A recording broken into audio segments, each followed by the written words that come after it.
Good afternoon. I'm Prashant. I'm conscious that I'm the last act on before drinks, so I'll bear that in mind beginning my presentation. What I'm going to do is spend a bit of time essentially talking about the policy kind of context for a lot of this, kind of the interest that Whitehall has in heat at the moment. And this is actually following through on the kind of commitments in the Energy White Paper, which Jeremy has already highlighted. So basically, my project was set up with that in mind. What I'm doing in this presentation is spend a little bit of time just talking about the OCC, because it's probably unfamiliar to you. Talk about the kind of essentially the policy background for heat. Explain a few of the kind of main findings from our research, and then just set out some of the next steps. The Office of Climate Change, the OCC, was set up about a year ago by David Miliband when he was still Secretary of State at DEFRA. And I think it was his observation that a lot of the kind of challenge of climate change requires interdepartmental collaboration. So essentially we're an interdepartmental strategy unit working across ERP, which is the Energy Ministry, DEFRA, DFID, FCO, local government department and transport department. So essentially we embody all kind of major interests that have a kind of stake in climate change, and we're owned by these departments. My own team reports to the Ministers for Energy and Environment at DEFRA, and my team consists of a kind of mixture of people from Treasury, Foreign Office, Ofgem. So it's generally quite interdepartmental. We operate in various different modes, but the work that I'll talk about is really a project-based work that we work on, where the heat project was set up back in about January, February, and we're sort of scheduled to report in about a month's time. I'll just give you a quick sort of, if you bang out a few numbers on heat, so you just get an idea of the scale of what we're talking about. Heat is essentially about 47% of CO2 emissions in the UK. So if we're going to be serious about either our 60% target for 2050 or our 20% renewables target, it's clear that we need to do something on heat. There's no getting away from it.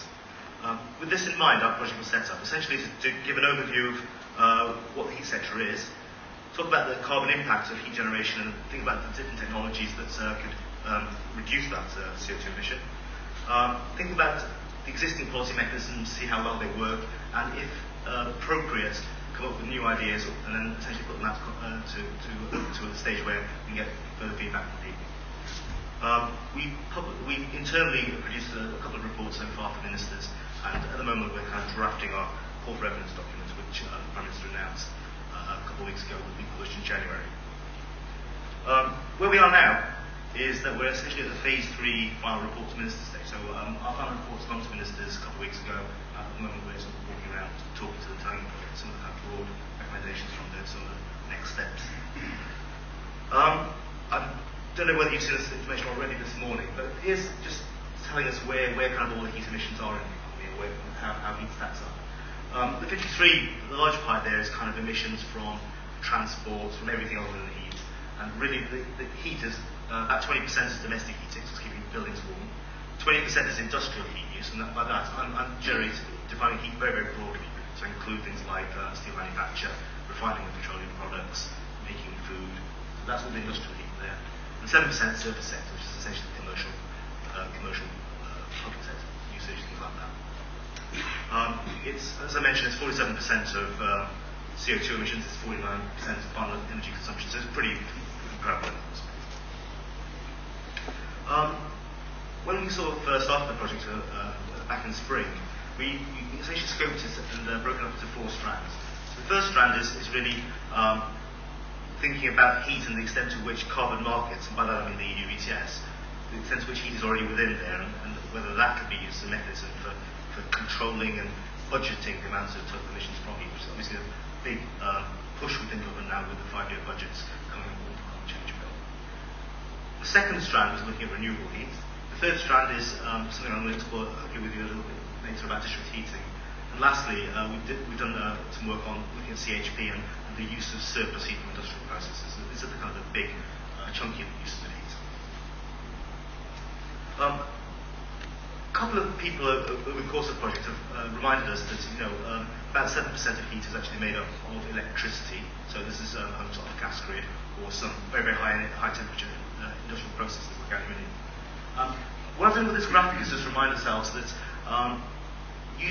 deploying a large amount of electricity to replace fossil fuel-based heating, it does pose some pretty big challenges. I mean, challenge number one is just the scale of it. I mean, what I've done is calibrated the y-axis here in terms of gigawatts of electrical demand.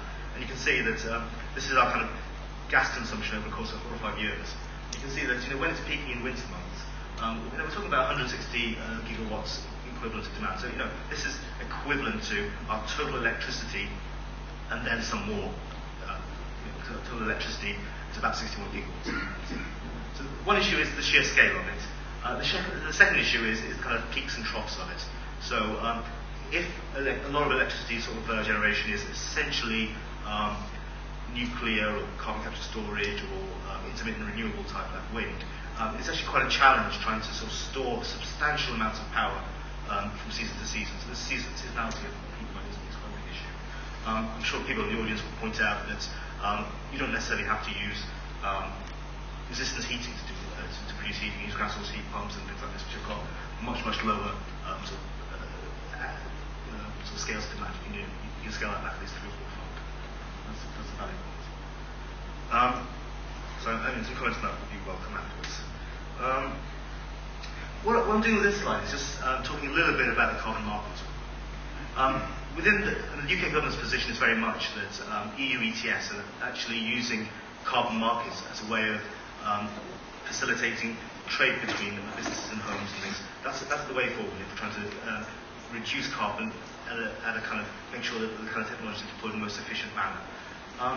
What this slide is trying to do is actually just think about the extent to which heat is currently within the carbon market. At the moment, the carbon market is largely to do with electricity production and other kind of big industrial processes that have installations of 10 megawatts or more. Altogether, there's something like 126 million tons of carbon dioxide emissions that are outside of the EU ETS at the moment. So the refineries, the steel mills, they're already in there. Of that 126 million, about 84 million tons of carbon dioxide is to do with household use of gas and oil. About 28 million tons of carbon dioxide is to do with energy use by commercial premises, universities, hospitals, that are going to come under the government's proposed carbon reduction bill, which some of you might be familiar with. There's still about 14 million tons which are uncovered. So these are sort of emissions from small and medium enterprises. So I think one of the kind of observations we made in our project that we're going to be talking about in our call for evidence is the extent to which carbon markets can be brought into this, whether we can actually put these kind of things within the carbon budgeting framework. The stuff outside of the main oval and the middle are really to do with electricity emissions associated with household businesses. I mentioned renewables was a focus of our work. By renewables, in the context of heat, what I'm talking about is these 3 different types of technology. One is biomass, which is basically wood pellets used in either CHPs or in heat-only boilers. Another chunk is to do with heat for energy, or CHP from waste. So this is municipal solid waste, maybe even anaerobic digestion, things like this used as a heat source. Under current definitions under the EU, only a fraction of the energy coming out will be considered renewable. Some of it will be from fossil sources like plastics.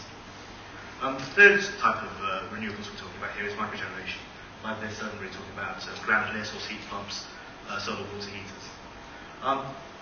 So the strapline on this is just giving you some kind of scale of the challenge. I mean, at the moment, only about 0.6% of total heat demand is actually meant from renewable sources.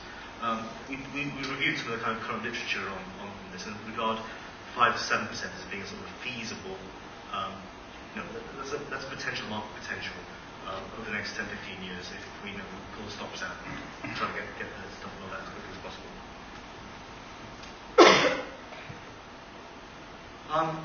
What this graphic is doing is just telling a little bit more about the kind of time series for renewables. The top graph is showing that renewable electricity, that's that pink dotted line, has grown over the last 10, 15 years. That's really to do with electricity policy. So we had the NOFO until the late 80s, and since the 90s, the renewable obligation has been brought in. We've seen a real ramping up of electricity. At the same time, the blue line shows that the amount of renewable heat has actually dropped. The pie chart at the bottom is just telling us what the sources of renewable heat are in the UK economy. And you can see that by and large about 60% of this is biomass. heat from waste, or CHP from waste, is about 22%. And microgeneration, even though it gets a lot of kind of fanfare, we're talking about some water heaters and things like this, only make up about 6%. So that's even now after quite a lot of penetration.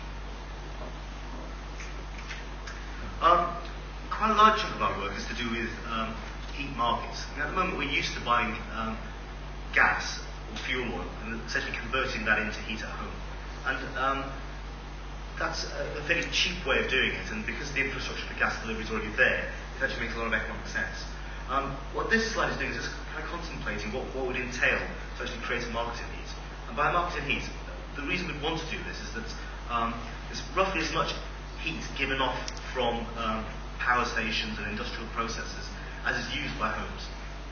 I mean, that's a huge statistic. I mean, basically, if you think about the thermal efficiency of most power stations, it averages between 40 and 50%. The 50% is really pretty good quality CCGT. So as much heat is being vented and released into the environment in cooling towers, into the water, to rivers, as is being used by all homes. So there's potentially a huge kind of opportunity there. And what I've tried to put in this slide is what the policy kind of response to this would need to be. I mean, on the left-hand side, we're talking about particular sectors of the economy, large CHP plants, surplus heat from conventional power, from industrial processes. I was shocked to find that some of the steel mills, steel industry is actually venting heat at 300 degrees centigrade. So I mean, that's potentially a very valuable resource. On the receiving side, we're talking about heat used by industrial processes, by commercial buildings and existing houses. And the lower two are really ones that are using heat at 100 degrees centigrade or less. So they're actually relatively low temperature uses. But I mean, the big yellow box in the middle, that rectangle that's slightly slanted, that's the challenge. That's the infrastructure that we need to build if we're going to make widespread use of this. I put a little box at the bottom, just reminding ourselves that there are important interactions with electricity markets. Often the viability of combining CHP depends on actual good prices or reasonable prices being received for electricity sales. So some of the kind of issues to do with distributed energy on the microgen side apply equally to the CHP as well. I'm sure this is all very familiar to you, but I'm just reminding ourselves that CHP covers a wide range of evils, from huge CHP plant in Immingham, which is currently about 800 megawatts, and it's going to get scaled up to 2 gigawatts, down to the micro scale CHP that you can get, essentially replacing a household boiler. You can get them as little as 1 kilowatt electric, 10 kilowatts. All of these have significant carbon savings. The table below is sort of showing that potentially, I think Gary's already indicated that Carpenters do some interesting work on looking at what the carbon savings really are in the field. But what we picked up on the previous version of the report was 18 to 30% carbon savings as well. And up to sort of 10 to 23, even at the big scale, when we're comparing it to CCGT and live boilers. I put this graphic up, I think again, sort of slightly echoing some points that Gary made, that there's a huge challenge in meeting the heat needs of existing building stock. If you remember, I showed a graphic right at the very start saying 20% of all CO2 emissions are to do with heating buildings. Well, this is what the time profile might look like, which one of my colleagues very kindly produced, which shows how it might look like if you project forward to 2050. Now, the kind of blue mauve lines are showing the heat thermal demands from existing buildings, ones built before 1996. We see that big sharp dip between now and 2015, and that's essentially the rollout of energy efficiency technologies. So the technologies of cavity wall insulation, all that kind of stuff. Once you get that through, and try to sort of convert the 8 or so million homes that still need cavity walls, have cavity that can be built. But then you can see the red band, which is essentially the building stock built between 1996 and 2004. The post-2005 stuff, current modelling suggests that by 2050, about 30% of the houses will have been built since 2004. So that yellow band at the top is the kind of how much energy this 30% of the stock will still require. So they're pretty efficient. I mean, if you look at the height of it, but they still do need heat. And under the kind of zero carbon homes initiative, the expectation is that quite a lot of this will be met through zero carbon heat sources. The problem, of course, is the big blue mauve line, which remains high at 300 million terawatt hours per year. I'm just going to put a few slides on that, just to wrap up. a number of the teams sort of went over to Denmark just to see policies there. And it's interesting what they've achieved there over the space of the last 20, 30 years. Essentially, it's pursued policies of decentralized energy and CHP. And you can see that back in that day, emissions per head for the domestic heating in Denmark were somewhat higher than the UK. I mean, it's like 4,000 tons of CO2 per person. But that's really to do with the fact that the degree days of heat requirement there is high to colder climates. But you can see that over the last 10, 15 years, that line's come down. So whereas the UK has been pretty constant in terms of the heat demand per home, in Denmark they've brought it down quite substantially. And that's really to do with the fact that something like 63% of thermal electricity in Denmark, so all the power sources from coal, oil, it's actually, and biomass, is now produced in a sort of CHP mode. And of this, energy from wastes and renewables account for about 40%. So there's been a big shift in using renewables and waste to meet the heat demand. And the sort of photograph at the bottom is just a kind of explanation of the type of plant we're talking about. That's the Aberdor power station, which is just 25 kilometres outside of Copenhagen. Heat is transmitted in a big heat trunk main about 25 kilometres with just a 1 or 2% loss of heat across that distance. It's a very flexibly fueled power station, so it burns absolutely anything. Coal, straw, you can chuck anything you like in there. It's got a variety of different turbines and technologies there. There are examples of success in terms of district heating in the UK as well. I just highlighted a couple here. One is a relatively small scheme in Aberdeen, which is a cluster of about 500 homes. And this has actually been done partly for fuel poverty concerns. So they've converted a high-rise electrically heated block of flats into a sort of a medium-sized CHP, which is the kind of base of the building. Southampton, it's a sort of a similar kind of policy. Southampton's actually got quite a variety of energy sources, including geothermal there as well. Perhaps to have a heat source locally. I mean, the more typical picture in the UK is not quite so rosy, and there's, we examined a number of schemes where haven't been successful. Where I live in Camden, there's quite a large district heating system of about 20,000 homes, and for a number of years now there have been moves afoot to try to get a more efficient kind of system there, where we're having meters put in and having CHP put in, and each time there's lack of investment and lack of funds, it's been pulled out. I mean, it's a huge challenge trying to actually get adequate. It's quite difficult to do incrementally. It does require some fairly sizable long-term commitment of time and capital. And I think some of the conversations that we've had with Carbon Trust suggest that there are kind of mechanisms there. The last slide at the bottom is a rather eponymous but misleading titled Cell Chip down in Lewisham, which has actually got a district heating quite close by, but it's never actually been able to sell heat into the system for various contractual reasons. And it's again a case of there's an energy from waste plant which like to sell its heat, but it's never been successfully hooked up for various local political reasons. I'm going to spend a little bit more time on district heating. A few big issues to sort of get our head around. I mean, one is that district heating systems are quite complex. They need a sort of critical mass of size of interested parties. Plus engineering and skills and management expertise, and often these kind of things local authorities used to have them in previous decades, but these kind of skills have often been changes in the housing stock have gone. Investment's a big issue. I mean, these are intrinsically, they can be cost effective if you've got a reliable heat customer and they stay put.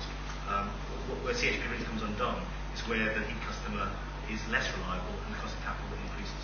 So really there's kind of a vicious circle of risk, increasing the cost of capital, which means that the project becomes unreliable. The last point here I just want to make is the issues with the energy markets. At the moment, electricity sales are quite an important part of the kind of calculus for CHP waste. And historically prices have been low, but there are kind of more recent data suggest that there's been more of a mixed picture. And there's a review that Ofgem doing with Burr at the moment, which is looking at addressing these issues. We kind of did a couple of scenario runs where we talked about very substantial increases in district heating. And if you look at the sort of very glossy theoretical potential, this could be as much as 33 gigawatts if you look at the urban high kind of concentration of demand, big upfront cost. Apart from CHP, kind of district heating sites, this is a graphic just showing sort of the potential large industrial heat users. I mean, lower hanging fruit would actually be sales of waste or surplus heat from one industry to another industry. And these big blobs here, the red ones, are showing potentially large heat markets like Grangemouth, big refinery there, the big plastics works in Teesside, I think it's a big bioethanol market actually there. Milford Haven's got a large heat load from the kind of compressed natural gas facilities being constructed there. I think Gary mentioned that various different incubators. I think one of the incubators that Carbon Trust have created is something called Connected Energy, which in theory is there to help sellers of heat and buyers, potential buyers of heat to meet up and it's basically a dating agency for businesses that have that shared interest. What next? At the moment, our report is being sent to ministers. I think the Prime Minister announced a couple of weeks ago that because of the renewables target, corporate evidence will be published in January. So the team is essentially preparing the document at the moment, and it's going to be hopefully coming out in January. A lot of this work I talked about is essentially going to get taken forward by existing government policies. So again, some of the carbon markets, but that's something that essentially is done by DEFRA as part of its modification of the carbon commitments. Renewable heat is an exciting new opportunity, and the 20% target from Europe means the government is very keen to play an active role in making that happen. I'll stop now. Thanks very much. Thank you.